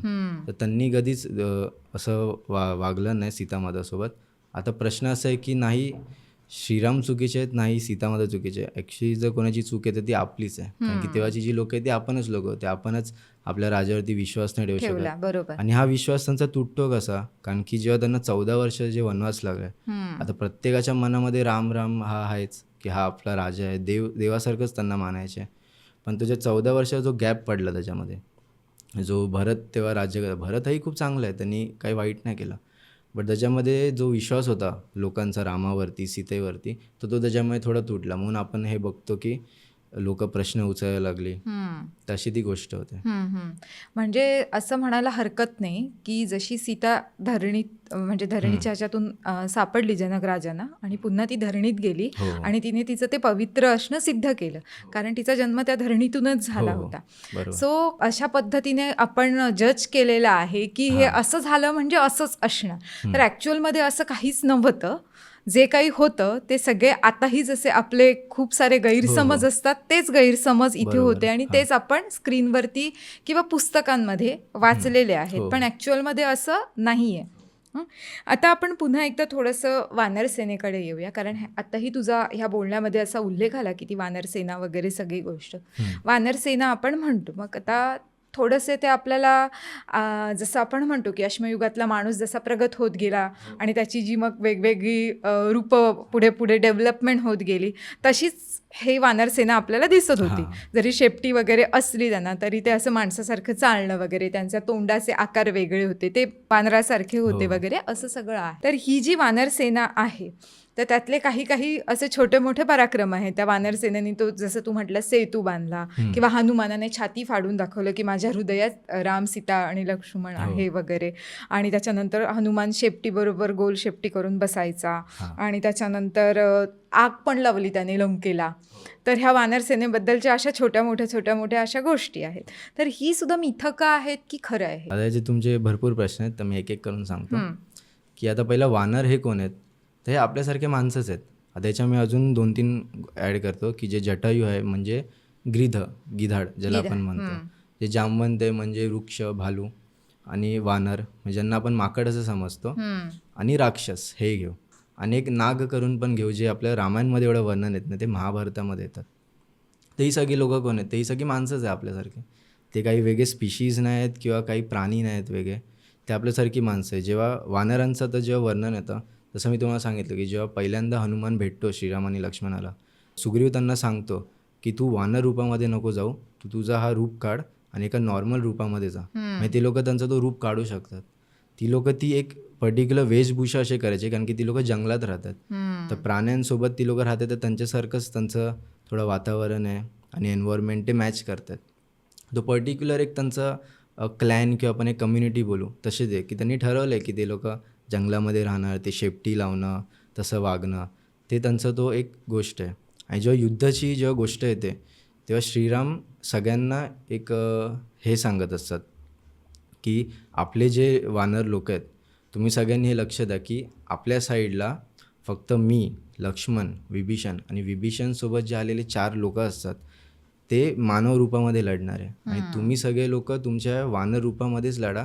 तुम्ही तुमचा हा वानर रूप काढू नका, ज्याच्याने मला कळेल की आपले लोक कोण आहेत आणि शत्रूचे लोक कोण आहेत. तर ह्याच्यामध्ये त्यांचं असं वर्णन येतं की ते त्यांचं रूप काढू शकतात, नॉर्मली येऊ शकतात. आणि जेव्हा आपण हनुमानाच्या ते शेपटीला आग लावण्याचा जो प्रसंग येतो की जेव्हा हनुमान लंकेत गेला आहे, त्यांनी सीतामाताला भेटले, मग त्याला पकडलं गेलं. आता हनुमान तिकडे खूप अशोक वाटिका पुन्हा ध्वस्त करून टाकतो. मग तो स्वतःला पकडून घेतो कारण की त्याला रावणाला एकदा बघायचं असतं आणि त्याला एक चेतावणी द्यायची असते. मग जेव्हा त्याला पकडलं आहे, त्याला मारत मारत आणतायत ती लोकं काठीने वगैरे, तो सगळं सहन करतो आहे. मग जेव्हा रावणासमोर तो पहिल्यांदा येतो तर रावणाचंही जी पर्सनॅलिटी मी तुम्हाला सांगितली ती खूप एवढी मोठी आहे की हनुमान पहिल्यांदा जेव्हा त्याला बघतो तेव्हा तोही शॉकमध्ये पडतो. तोही बोलतो की अहो रूपम अहो धैर्यम, असं तो बोलतो की हा कोण आहे एवढा मोठा पराक्रमी, एवढा महाबली, ह्याचं रूप बघा, ह्याचं शौर्य बघा. म्हणजे ह्याचा पराक्रम असं आहे की हा इंद्रासारखा तिन्ही लोकांवरती राज्य करेल जर ह्याच्यामध्ये अधर्म नसता तर. आणि मग जे रावण जे आहे ते बोलतो की हे जे वानर लोक आहेत ह्यांच्या शेपटीवरती खूप ह्यांचा जीव असतो, ह्यांना शेपटी खूप प्रिय आहे आणि माझ्या शेपटीला आपण आग लावू. तो त्यांना आभूषण म्हणूनच असं ॲड्रेस करतो वानरांच्या शेपटींना की ह्यांचा हा बॉडी पार्ट नाही, हे लोक अटॅच करतात ते. मग त्या शेपटीला आग लावतात, मग त्याला पुन्हा लंकेमध्ये फिरवत असतात. मग हनुमान असा विचार करतो त्याच्यामध्ये की माझ्या शेपटीला तर आग लागली आहे पण मला ते जळत नाही, दुखत नाही. कारण की आपण जर प्रॅक्टिकली विचार केला की जर आपलं एखादं अंग जर जळतं आहे तर आपण त्याच्याने आपण ते विझवणार पहिलं, आपण अजून आग लावत नाही बसणार. तर हनुमानाला हे माहिती आहे म्हणून तो मग तिकडून उड्या मारत जातो आणि जे जे मेन पॉईंट्स आहेत तिकडे तो सगळीकडे आग लावत जातो. पण खरंच त्याची मग शेपटी त्याला सेन्स देत नव्हती का आणि त्याला ते दुखत नाही, नव्हतं कारण का? की ती त्यांनी अटॅच केलेली आहे. अच्छा, ती त्यांची वेशभूषा आहे, ते तसे वेशभूषा आहे. राहत होते. आणि तो जो शेपटी गोल करून बसण्याचा जो प्रसंग आहे रावणासमोर, तो आपण बघतो जे मंदिरामध्ये कोरलेलंही असतं किंवा आपण पेंटिंग्समध्ये बघतो. तर ॲक्च्युअलमध्ये अशी घटना वाल्मिकी रामायणमध्ये येत नाही आणि तो खऱ्यामध्ये हनुमान पण नाही आहे. तो ॲक्च्युली अंगद आहे की अंगद जो आहे तो यंग असतो खूप. तो जेव्हा त्याला दुसऱ्यांदा पाठवलं आहे एक शेवटचं की सीताला परत कर, हे युद्ध नको, तर रावण तेव्हाही ऐकत नाही. आणि जो अंगद आहे ना तो खूप यंग आहे आणि जो रावण आहे तो एवढा मोठा राजा आहे, एवढा पराक्रमी आहे आणि ज्या पद्धतीने अंगद त्याच्याशी बोलतो आहे, तो संवाद करतो त्याशी, तर त्याचा जो कॉन्फिडन्स आहे तो आता आपण एका पेंटिंगमध्ये किंवा भिंतीवरती आपण कसं दाखवणार करून. तर आता ते वानर आहेत म्हणून त्यांना शेपटी ते लोक वापरतात, अलंकार त्यांचा. मग त्यांनी ती शेपटी गोल करून असं ते एकदम ब्युटिफुल डिस्क्रिप्शन आहे पण ते वाल्मिकी रामायणमध्ये मध्ये येत नाही. नाहीये. जसं ते फिक्शन असेल मग. हां आणि जसं म्हटलं की खरंच हृदयामध्ये राम, सीता आणि लक्ष्मण दिसतात. आणि आजकाल वेशभूषा स्पर्धा म्हटली किंवा काय म्हटलं की जनरली पालकसुद्धा तशीच शेपटी लावतात आणि मुलांच्या छातीवरती तो फोटो चिकटवतात आणि मग ते दाखवतात, अशी आपण गोष्टी बघतो. मनात एखाद्याबद्दल श्रद्धा असणं, प्रेम असणं हे साहजिक आहे आणि ते प्रत्येकाच्या मनात असतं. हनुमानाच्याही मनात असेल, पण खरंच असा प्रसंगाचं वर्णन रामायणामध्ये आहे का? हां, तर आता ही जी छाती फाडून जे ते श्रीराम, लक्ष्मण, सीतामाता जे दाखवत आहेत ते वाल्मिकी रामायणमध्ये हा प्रसंग येत नाही. हा आता जे वेगळे व्हर्जन्स असतात रामायणचे किंवा जे रिटेलिंग स्टोरीज असतात किंवा जे नाटकं असतात त्याच्यामध्ये हे दाखवलं जातं की ज्या अयोध्याला ते लोक परत आले, श्रीरामाचा राज्याभिषेक झाला आहे आणि ते त्यांना गिफ्ट देतात. तर हनुमानालाही ते एक मोत्यांचा हार देतात. मग ते हनुमान एक एक मोती फोडत जातो की त्याच्यामध्ये राम नाही आहे, त्याला दिसत नाही. मग कोणतरी तिकडे त्यांना बोलतं की तुमच्या मनात पण राम आहे का, मग ते तिकडे छाती फाडून दाखवतात. तर हे एकदम ब्युटिफुली डिस्क्रिप्शन आहे, खूप चांगलं आहे, पण ते वाल्मिकी रामायणमध्ये खऱ्यामध्ये येत नाही ते. म्हणजे हे म्हणतो आपण की रंजकता टिकवून ठेवण्यासाठी किंवा लोकांना कळावं की किती रामभक्त होता हनुमान, त्याच्यासाठीचं दिलेलं आणि दाखवलेलं ते एक प्रतीक आहे असं आपण त्याला म्हणू शकतो. पुष्पक विमान हा एक त्यातला अजून एक पार्ट आहे. खरं तर विमान त्या काळामध्ये खरंच आता जे विमानाची प्रतिकृती आपल्या डोळ्यासमोर उभी राहते तसंच विमान त्या काळामध्ये ते पुष्पक विमान जे होतं ते होतं का, आणि त्याच्याबद्दल काय आहे, खरं काय आहे त्याबद्दल? तर पुष्पक विमानाचं वर्णन रामायणमध्ये येतं, महाभारतामध्ये पण येतं. तर रावणाकडे आपण ऐकतो त्याकडे पुष्पक विमान होतं, त्याकडे एकच नव्हतं, त्याकडे अनेक होते विमानं. तर ते पुष्पक विमानाचं जे वर्णन आता एक्झॅक्टली आपण सांगू नाही शकत की ते कसं दिसायचं की त्याचं जे वर्णन आहे ते थोडंसं आपण दिसतं, कारण की रामायण जे आहे ते रामावरती लिहिलेलं आहे. रामाची यात्रा ह्याला आपण रामायण म्हणतो. त्याच्यामध्ये या ज्या गोष्टी असतात ते आता ते विमान कसं होतं, ते कसं चालायचं ते आपल्याला दिलेलं नाही. तर काय दिलं आहे ते आपण बघू. तर जेव्हा हनुमान पहिल्यांदा जेव्हा लंकेत जातो तर तो तिकडे तो फिरतोय, सगळीकडे शोधतोय. तर त्याला तिकडे 4 दाताचे हत्तीसुद्धा दिसतात, जे आता एक्झिस्ट नाही करत, जे 4 टस्कवाले आपण बोलतो. आणि तिकडे त्याला पुष्पक विमान पण दिसतं. मग आता तो पुष्पक विमानाचं जे वर्णन जे दिलं आहे त्याच्यामध्ये, की त्या पुष्पक विमानाला खिडक्या आहेत, व्हेंटिलेशनसाठी जागा आहे त्याच्यामध्ये. आणि तो पुष्पक विमानला फ्लोअर्स आहेत. तसं आपण आताचं विमान बघतो की ते हॉरिझॉन्टल लांब असतं. मग त्याचं जे स्ट्रक्चर असेल तो वेगळं असेल तेव्हा. आणि ह्याचं वर्णन आपण जेव्हा युद्धकांड सगळं झालं आहे, रावणाचं डेथ झालेली आहे, विभीषणचा राज्याभिषेक आहे, मग विभीषण रामाला बोलतात की तू आता माझ्या लंकेमध्ये मी तुझं आदर अतिथी करतो. बोलतं की नाही, मला परत अयोध्येला जायचं आहे लवकरात लवकर, कारण की भरत माझी वाट बघतोय. तर तू माझी सोय कर की मी लवकरात लवकर अयोध्येला पोचेन. मग विभीषण बोलतो की तू काळजी नको करू, माझ्याकडे पुष्पक विमान आहे, मी तुला एका दिवसामध्ये पोचवेन. मग आता ह्याच्यामध्ये खूप इंटरेस्टिंग येतो, कारण की रावणाची जी लंका आपण बोलत होतो त्याच्यामध्ये हे खूप मॅच करतं. की आता ती लोकं पुष्पक विमानामध्ये बसतात. तर पहिले तर राम, लक्ष्मण आणि सीता हेच जाणार असतात अयोध्येला डायरेक्ट. आणि मग काय होतं की एक एक जण जे आहे, विभीषण आहे, हनुमान आहे, सुग्रीव आहे, ह्यांनाही थोडं वाईट वाटतं आहे, त्यांनाही रामाशी आता एवढा बॉन्ड त्यांचा झालेला आहे. मग एक एक करून सगळे बोला की आम्हालाही यायचं आहे तुमच्यासोबत अयोध्येला. मग रामही खूप खुश होतो. मग ते सगळेजणं येतात त्याच्यामध्ये आणि मग ती लोकं निघतात. तर त्याच्यामध्ये असेही डिस्क्रिप्शन येतात, तेव्हा असं एक डिस्क्रिप्शन येतं की जेव्हा पुष्पक विमान उडायला लागतं तर ते खूप मोठं ध्वनी करतं, आवाज करतं. आणि मग ती लोकं जेव्हा निघतात तिकडून, तर आता श्रीराम जे आहेत ते त्यांना एक एक करून स्पॉट्स दाखवत आहेत की ही जागा आहे जिथे मी रावणाला मारलं, लक्ष्मणाने इंद्रजितला मारलं, हा नलसेतू आहे जो नलानी बांधला आपल्यासाठी, हे पार करून आलो, हे महेंद्रगिरी पर्वत आहे, हे कर्नाटकचं जे किष्किंधा आहे, हे वानरांची ही जागा आहे, इकडे ती लोकं राहतात. आता त्यांना कर्नाटक जे किष्किंधा आहे हे त्यांना त्यांच्या रस्त्यामध्ये लागतं. आणि हे जेव्हा ते लोकं वर्णन करतात, सीतामाताला श्रीराम दाखवत आहेत, पुष्पक विमानावरूनच दाखवत आहेत. मग सीतामाता बोलते की एक काम करा, हे पुष्पक विमान इथे लँड करा, कारण की मला हवं आहे की हे जे वानर आहेत ना, ह्यांचे जे स्त्री आहेत हेही मला हवे आहेत आपल्यासोबत अयोध्येला आलेले. मग तिकडे ते पुष्पक विमान लँड होतं किष्किंधामध्ये. मग सुग्रीव, तारा जी असते वालीची बायको, तिला ते सांगतात. मग ते सगळे सजून धजून ते सगळ्या स्त्रिया येतात. आता वानर स्त्रियांचंही वर्णन असं कधी केलं नाही, त्यांना स्त्रियाच म्हटलेलं आहे, त्यांना शेपटी आहे वगैरे असं काही नाही. तर तो एक ड्रेस कोड असतो त्यांचा, एक युनिफॉर्मसारखा आहे वानरांचा. मग ती लोकं येतात तिकडे पुष्पक विमानाला बघतात आणि ते त्यांच्या प्रदक्षिणा घालतात. आता आपल्याला माहिती नाही ते का घालतात किंवा पहिल्यांदा विमानात बसतात तर असे आपण जसे पाया पडतो तसं ते प्रदक्षिणा घालतात. मग तिकडून तो पुष्पक विमान परत टेक ऑफ घेतो. मग ते भारद्वाज मुनींच्या आश्रम येतात आणि रस्त्यामध्ये दाखवतात की बघा ही शबरीचा आश्रम, हे नाशिकचं पंचवटी जिथे आपण शेवटचे 2 वर्ष घालवले. असे करत ते मग भारद्वाज मुनींच्या आश्रममध्ये थांबतात. मग तिकडून ते हनुमानाला पुढे पाठवतात की तू भरतला जाऊन भेट, त्याच्या आधी माझा तुला एक मित्र भेटेल गुह नावाचा, ज्यांनी गंगा पार करवली होती मला, त्याला तू सांग माझ्याबद्दल, मी येतोय, तो तुला सांगेल भरतकडे कसं जायचं. मग हनुमान तिकडे जातात, भरतला भेटतात, त्यांना सगळं सांगतात आणि मग तिकडून परत एकदा तो पुष्पक विमान टेक ऑफ घेतो आणि जो नंदीग्राम करून एक जागा आहे अयोध्येच्या बाहेर, तिकडे भरत राहत असतो, कारण की त्यांनी असं ठरवलं आहे की तो त्यांचे पादुका घेऊन तो परत येतो आणि राज्य करत असतो, तो गादीवरती नाही बसत त्या.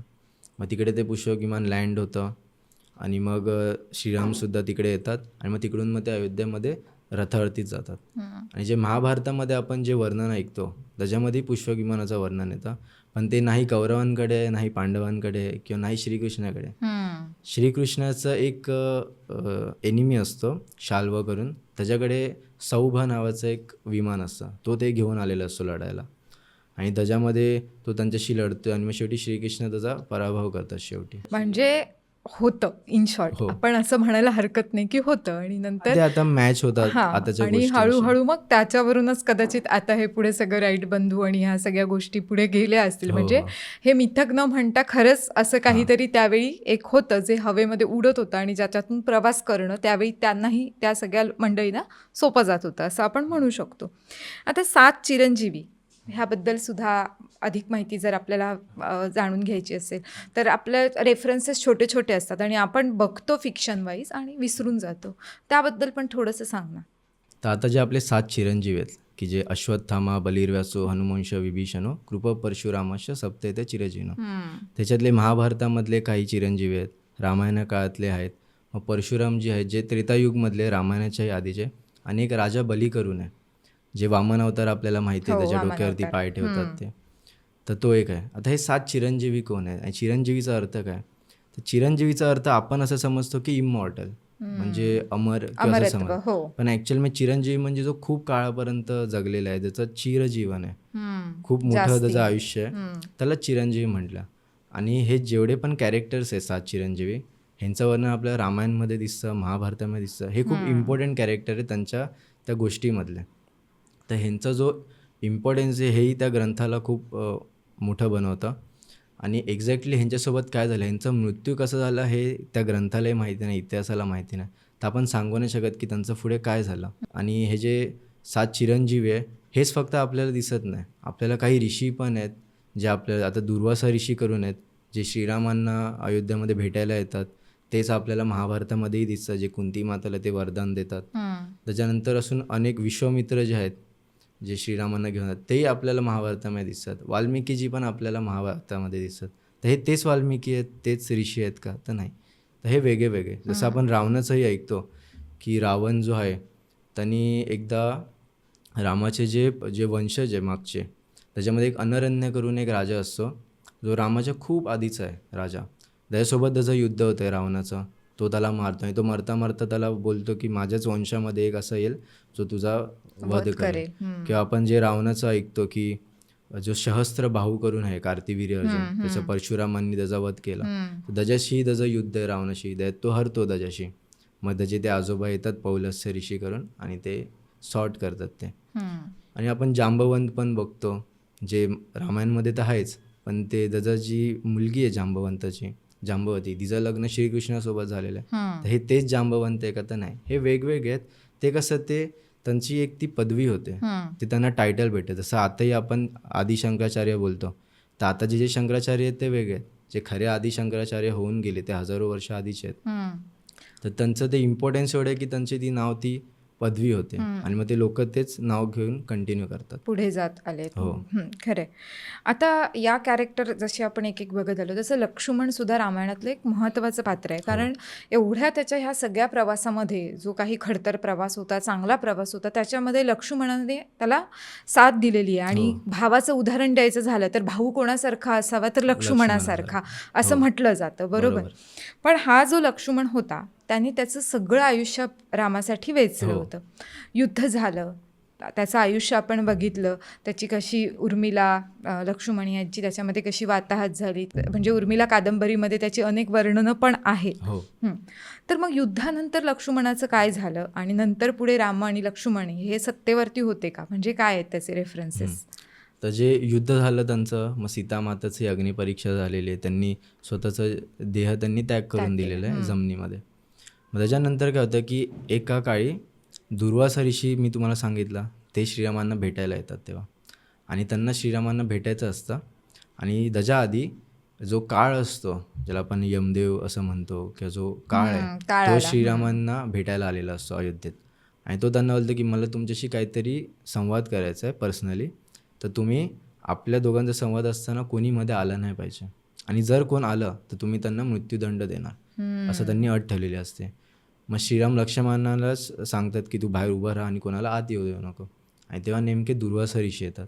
आता दुर्वासा ऋषी कोण आहेत, तर ते जे आपण दत्तात्रय देव बघतो, श्री स्वामी समर्थांचे जे आपण गुरु बघतो, त्यांचे ते भाऊ आहेत दुर्वासा ऋषी. आणि त्यांची ओळख म्हणजे ते खूप क्रोधात असतात, देवताही त्यांच्याशी घाबरतात, असं त्यांचं इमेज आहे. मग ते जेव्हा श्रीरामांना भेटायला येतात तर लक्ष्मण बाहेर आहे, त्यांना बघून लक्ष्मणही शॉक लागतो. ते बोलतात की मला श्रीरामांना भेटायचं आहे. तेव्हा लक्ष्मण त्यांना बोलतो की आता तुम्ही भेटू नाही शकत, श्रीराम थोडे बिझी आहेत. मग ते थोडेसे रागवतात की असं कसं, मी श्रीरामांना भेटायला आलो एवढं, त्यांच्याकडे वेळ कसा नाही माझ्यासाठी. मग तिकडे त्यांचं थोडं डिस्कशन होतं. आणि आता लक्ष्मण खूप मोठ्या धर्मसंकटात अडकलं आहे की आता मी ह्यांना जर आत जायला दिलं तर ह्यांना मृत्यूदंड द्यायला लागेल, आणि जर ह्यांना मी आत जायला नाही दिला तर हे काहीतरी श्राप देतील रामाला किंवा अयोध्याला आपल्याला. मग शेवटी इव्हेंच्युअली लक्ष्मण असं डिसाईड करतो की मीच आतमध्ये जातो. तो स्वतःला तिकडे सॅक्रिफाईस करतो, तो आत जातो. आणि त्याला आतमध्ये येऊन बघून रामाला तर धक्काच लागतो की अरे तू कशाला आत आला. मग तेव्हा तो काळही तिकडून निघून जातो. आणि मग ते बोलतात की दुर्वासा ऋषी तुम्हाला भेटायला आलेले आहेत. आणि ॲक्च्युअल मी दुर्वासा ऋषी का आलेले असतात भेटायला, त्यांनी काहीतरी हजारो वर्षाचा उपवास असा ठेवलेला असतो आणि तो त्यांना तोडायचा असतो आणि ते रामाला येऊन भेटायला आलेले असते आणि त्यांच्यासोबत ते भोजन करायला आलेले असतात. आता हे ह्यांना माहिती नाही की ते काय चालू आहे. म्हणजे श्रीराम लक्ष्मणाला बघतात त्यांना तर खूप धक्का लागतो. मग ते बोलतात की नको असं नको करूया आपण, तुझी याच्यात काय चूक नाही. पण लक्ष्मण बोलते की नाही, तुम्ही त्यांना वचन दिलेलं आहे तर मग आपण तसंच करू, तुम्ही वचनचं पालन करा, मी जातो निघून. मग लक्ष्मण तिकडून मग तो सरयू नदीमध्ये जातो आणि तिकडे तो त्याचा देहत्याग करतो. आणि मग त्याच्या काही काळ निघतो. मग श्रीराम जे आहेत ते लव आणि कुश जे आहेत त्यांची मुलं, त्यांना ते राज्य देतात अयोध्याचं. आणि भरत आणि शत्रुघ्न आहेत ते त्यांना वेगळे राज्य दिलेले आहे, ते त्यांच्या राज्यांमध्ये ते बिझी आहेत. मग त्यांनाही जेव्हा कळतं की असं असं झालेलं आहे आणि श्रीराम असं ठरवतात की आता मीही माझं देहत्याग समजा, माझाही जो अवतार कार्य जो आहे धर्तीवरचा तो संपलेला आहे. मग भरत आणि शत्रुघ्न हे दोघंही येतात तिकडे आणि मग ते तिन्ही भावं सरयू नदीमध्ये त्यांचं ते जलसमाधी घेतात जलसमाधी आणि घेतात. ते हे वाल्मिकी रामायण हे संपतं. असं. हे जरी आता तू म्हटलं असलंस तरी आता ह्या सगळ्याचा परत एक मुख्य हिरो जो आपण म्हणतो तो आहे राम. आणि रामाबद्दल जसं तुझ्या मगाशी म्हणण्यात आलं की लोकाग्रस्त तो राजा होता आणि त्याच्या एवढ्या कर्तृत्वाची श्रद्धा आपल्या मनात आहे म्हणून आपण त्याला देव मानतो. आता राम मंदिर वगैरे ह्या सगळ्या हो, घटना आपण बघतोय बरोबर. आजही. तर मुळात राम हा खरंच देवाचा अवतार होता का आणि आपण त्याला का देव मानतो? तर वाल्मिकी रामायणमध्ये रामाचं जे वर्णन केलेलं आहे ते स्टार्टिंगमध्येच येतं की राम कसं आहे, त्याचं वर्णन कसं आहे की त्याचे हात खूप मोठे आहेत ढोपरापर्यंत, ज्यांना आपण अजानबाहू असं म्हणतो. त्याच्यानंतर त्यांचे डोळे मोठे आहेत, ते खूप मस्क्युलर आहेत, त्यांचे कॉलर बोन दिसत नाही एवढे ते मस्क्युलर आहेत. त्यांचे हे चीक बोन्स आहेत ते दिसतात, म्हणजे ते एवढे फिट आहेत, त्यांचे फॅट नॅचरली. त्यांची छाती खूप ब्रॉड आहे सिंहासारखी, शोल्डर्स मोठे आहेत, अशी त्यांची वर्णनं ऐकतो. आणि जे रामाचं जे दैवत्व जे आहे ते आपण महाभारताच्या वेळेपर्यंत जर बघितलं तर तेवढं तेव्हापर्यंत आलेलं नाही. म्हणजे रामाला विष्णूचा अवतार असं म्हणतात. वाल्मिकी रामायणमध्ये जे अवतार आहेत, कोण कोणाचा अवतार, हे सगळं त्याच्यामध्ये एक तो खंडच आहे, त्याच्यामध्ये सगळं लिहिलेलं आहे. तर हे जे चारही भावं आहेत ते चारही विष्णूचे अवतार आहेत आणि रामामध्ये हे जास्त दिसतं गुण त्याच्यामध्ये. म्हणून रामाला हे आपण विष्णूचा अवतार म्हणतो आणि ते जे दशावतार जे आहे त्याच्यामध्ये रामाचं नाव येतं. आणि जे रामाला आता जे वाल्मिकींनी जे रामायण लिहिलं त्याच्यामध्ये ते ॲज अ देव म्हणून त्यांना लिहित नाही, ते त्यांच्या वेळीचे ते समकालीन आहेत आणि ते राजा म्हणून लिहितात की त्यांचा राजा कसा आहे, तो राजा देवासारखा आहे. तर त्यांचं ते दैवत्व त्यांच्या त्या गुणांनी, त्यांच्या त्या कर्मामध्ये ते आपल्याला दिसतं. तर रामाचं जे वैशिष्ट्य जे आहे ते आपल्याला पूर्ण वाल्मिकी रामायण आपण जेव्हा वाचू तर आपल्याला दिसतं की प्रत्येक वेळी ते मर्यादाचं पालन करत आहेत. ते असे कुठच्या अशा गोष्टी अधर्माच्या करत नाही, जसे आपण ऐकतो काय काही गोष्टी, पण त्याच्यामागे एक रिझन असतं जे आपल्याला वाल्मिकी रामायण वाचल्यावरती ते कळतं. आता तू वाल्मिकी रामायणाबद्दल एवढं बोलतोयस, आता हा व्हिडिओ जे बघतील ते बघणाऱ्यांच्या मनात अनेक प्रश्न निर्माण होतील. अरे हा काय सांगतोय, किंवा असं नव्हतं, किंवा कशावरून, किंवा जे फारच चिकित्सक असतात त्यांच्या अजूनही ते संदर्भ पण शोधायला जातील. मग त्यांना हे जर सगळे तू सांगतोयस ते संदर्भ शोधायचे असतील, पण ॲक्च्युअलमध्ये खरंच असं वाल्मिकीनी लिहिलं आहे का, आणि जे आपण बघतोय आणि जे वाल्मिकीनी लिहिलं आहे ह्याचं जर ताडून बघायचं असेल तर त्यांनी काय वाचावं आणि ते कुठे उपलब्ध होईल त्यांना वाचण्यासाठी, ते पण सांगतो. तर सगळ्यात पहिलं जर लोकांना खरं इतिहास काय घडलं हे जर वाचायचं असेल तर त्यांना वाल्मिकी रामायणच वाचायला लागेल. तर जर वाल्मिकी रामायण जर तुम्हाला वाचायचं असेल तर तुम्ही गीता प्रेस गोरखपूरचेही पुस्तकं वाचू शकता, जे 2 व्हॉल्यूम्समध्ये आहे, जे हिंदी अनुवाद आहेत आणि इंग्लिशमध्ये पण आहे, ज्याचं संस्कृत श्लोकांचं खाली ट्रान्सलेशन सकट आहे. किंवा तुम्ही ऑनलाईनही वाचू शकतात. फक्त गुगलवरती तुम्हाला www.valmiki.net जर तुम्ही सर्च केलं तर तुम्हाला वरती येईल, ती लिंक ओपन करून तुम्ही वाचू शकतात. आणि इंग्लिशमध्ये पण आहे, बिबेक देबरॉयनचं 3 व्हॉल्यूममध्ये पुस्तक आहे, जे वाल्मिकी रामायणचं जे क्रिटिकल एडिशन आहे बरोडाच्या युनिव्हर्सिटीने केलेलं, तेही तुम्ही वाचू शकता. पण हे जे तू सांगितलंस ह्याचे सगळ्यांचे संदर्भ मॅच होणारे आहेत. हो म्हणजे त्याच्या आधारेच ते पुढे हो, लिहिलेलं मी आहे. जे काय बोलते ते वाल्मिकी रामायणच्या आधारेच आधारेच बोलतोयस. आता हे तू इतकं एक्सप्लेन केलंस, म्हणजे तू जे वाचलंस, तुला जे सांगावंसं वाटलं, आणि हे जे काही रेफरन्सेस आहेत ते नव्याने आम्हाला सुद्धा, म्हणजे कारण आपण बघतो आणि गोष्टी एक मनोरंजन म्हणा किंवा एक हे म्हणून सोडून देतो, पण त्याच्या खोल तळाशी जाणं हे प्रत्येकाला शक्य नसतं. आणि जेव्हा असे तुमच्यासारखे अभ्यासू लोक त्याच्या म्हणजे तळापर्यंत जातात तेव्हा अशा या गोष्टी बाहेर येतात. हो. तुला मी सुरुवातीला पण विचारलं होतं, पण प्रश्नांच्या ओघात किंवा बोलण्याच्या ओघात ते राहिलं. मला आत्ता जाता जाता तू हे सांग, की हा जो अभ्यास आहे मुळात खरं तर हां. आजकालच्या जनरेशनचं, तुमच्या जनरेशनचं एक आवड वेगळी आहे किंवा तू आर्किओलॉजीचा अभ्यास करतोस गुड, कारण त्यामध्ये सुद्धा करिअर आहे आणि त्या दृष्टीने सुद्धा आजकाल बरीच मुलं त्या क्षेत्राकडे आता वळत आहेत. म्हणजे ते सुद्धा एक करिअरसाठी छान क्षेत्र होत चाललंय. हो. पण हे सगळं करत असताना, इतिहास जाणून घेत असताना तुला रामायण आणि महाभारतात इतकं डोकावाचं का वाटलं रे? म्हणजे का की मी हे वाचलंच पाहिजे? जसं तू मध्ये मगाशी सांगताना एक रेफरन्स दिलास की मी ते दशरा वगैरे बघायचो किंवा हे हां. तिथून मला रावणाबद्दलची क्युरिओसिटी निर्माण हां, हां. झाली आणि म्हणून मी गेलो. पण मग एवढा मोठा खंड, जसं ते 24,000 श्लोक वगैरे हे वाचताना एका लेवलला येऊन असं नाही का वाटलं की आता चला बस करूया, काय करणार होत आपण वाचून? तर काय एवढी रे तुला आवड आहे त्याबद्दल ते सांग ना. तर कसं आहे, लहानपणापासून मला इतिहासाची खूप आवड होती. माझा फेवरेट तो सब्जेक्टच होता. पण जसं जसं मग मी मोठा आलो तर रामायण महाभारताचं मला एवढं त्याच्यावरती लक्ष नव्हतं. आपण छत्रपती शिवाजी महाराजांचा इतिहास वाचायचो. हो. हे जे फ्रीडम फायटर्स आहे त्याचा शाळेतही कॉलेजमध्ये हेच शिकवलं जातं आपल्याला. पण जेव्हा इतिहास हा मी जेव्हा शब्द ऐकला पहिल्यांदा की त्याला इतिहास असं का म्हणतात आणि इतिहास म्हणजे मेन काय आहे, तर आत्ता जे उपलब्ध इतिहास म्हणजे फक्त 2च आहेत, जे रामायण आणि महाभारत आहे. आणि हा आपला भारताचा इतिहास आहे. आपण देव बघतो त्याच्यामध्ये ती एक वेगळी गोष्ट आहे, पण हे खरंच घडलेली घटना आहे. आणि जेव्हा मी हे रामायण महाभारत वाचायला लागलो तर माझेही खूप प्रश्न होते की मला पडायचे की असे कसे ही लोक गायब होत आहेत, उडत आहेत किंवा असे काही गोष्टी. तर मी जेव्हा ते वाचायला लागलो वाल्मिकींचं रामायण किंवा व्यासदेवांचं महाभारत, तर माझे जेवढे प्रश्न होते 99 सगळे ते सॉल्व्ह झाले त्याच्यामध्ये. म्हणजे उत्तरं तुला सापडत गेली, तुझ्या शंकांचं निरसन झालं तिथे. हो. आणि मग हे किती किती वेळ लागला रे हे सगळं वाचायला वगैरे तुला?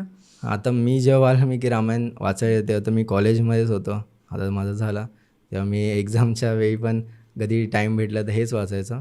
आणि जे रामायण जे आहे जे 24,000 श्लोकांचं आहे, हे आपल्याला खूप मोठं वाटतं, बट तुम्ही जर महाभारत बघायला गेला तर ते तर 1,00,000 श्लोकांचं आहे. मग ह्याच्या चौपट ते आणि मोठं आहे. कोणत्या भाषेतनं वाचलंस तू हे सगळं? मी इंग्लिशमध्ये पहिलं तर ट्राय केलं कारण की माझं त्याच्यावरतीच फोकस आहे. मग नंतर मी बोललो की नाही, आपली जी भाषा आहे हिंदी मराठी त्याच्यामध्ये जे मला उपलब्ध होते ते मी ग्रंथ सगळे वाचायला लागलो आणि त्याच्यामध्ये माझे जेवढे काय प्रश्न होते ते सगळे सॉल्व्ह झाले त्याच्यामध्ये. आणि आता पुढे मग काय, म्हणजे अजून काय वाचायचं आहे ह्याच्यासाठी, असं पुढचं तुझं एम काय? आता रामायण महाभारत तर झालं, आता तर पुढे आता मी विचार करते काही वेद आहेत आपले किंवा काही पुराण आहेत किंवा आपले संत ज्ञानेश्वरांची ज्ञानेश्वरी आहे, हे सगळे मी वाचेन. आणि माझी इच्छा तर आहे फ्युचरमध्ये की एखादं पुस्तक लिहू भीमवरती, कारण की तो माझा थोडा आवडता आहे. फेवरेट तसा अर्जुन आहे, बट भीम हा खूप आवडतो कारण की तो हिरो आहे ॲक्च्युली महाभारतामधला, अंडररेटेड हिरो आहे. तर आता त्याची इन्फॉर्मेशन तर आहे डोक्यात, बट ते लिहायचं कसं, पुस्तक पब्लिश कसं करायचं हे माहिती नाही, तर ते फ्युचरमध्ये बघू. म्हणजे असे तुझे पुढचे प्लॅन आहेत इन शॉर्ट सगळे. गुड. म्हणजे खरंच तू ह्या ज्या काही भ्रामक कल्पना म्हणूया, आपण मिथक म्हणूया, ज्याबद्दल तू बोललास ते हे व्हिडिओ बघणाऱ्यांच्याही डोक्यातलं त्या ज्या असतील तर त्या नक्की क्लिअर होणार आहेत. आणि हा व्हिडिओ बघितल्यानंतर काही आपल्याला असेही विचारणा येतील की असं कसं, तर त्याची उत्तरं द्यायला तू पूर्णपणे तयार आहेस. त्यामुळे काहीच म्हणजे शंकाच नाही, तू त्याच्यावरती नक्की उत्तरं देशील. थँक्यू सो मच, तू हे सगळं आज सांगितलंस आणि तुला बोलावंसं वाटलं स्वतःहून, ही खूप महत्त्वाची गोष्ट आहे. त्यामुळे पुन्हा एकदा थँक्यू तुला. तर तुम्हाला हा व्हिडिओ कसा वाटलाय ते आम्हाला कमेंट करून जरूर कळवा. तुमच्या मनातल्या शंका असतील, तुम्हाला काही विचारायचं असेल तर नक्की आम्हाला कमेंट करून ते विचारा. तुमच्या कमेंट्सना आम्ही जरूर उत्तरं देऊ आणि यापुढे सुद्धा अशाच साधक बाधक चर्चेमध्ये आपण नक्की भेटूया. तेव्हाचा सुद्धा विषय थोडासा असाच हटके आणि वेगळा असेल ह्याची मी तुम्हाला ग्वाही देते आणि थांबते. Thank you so much.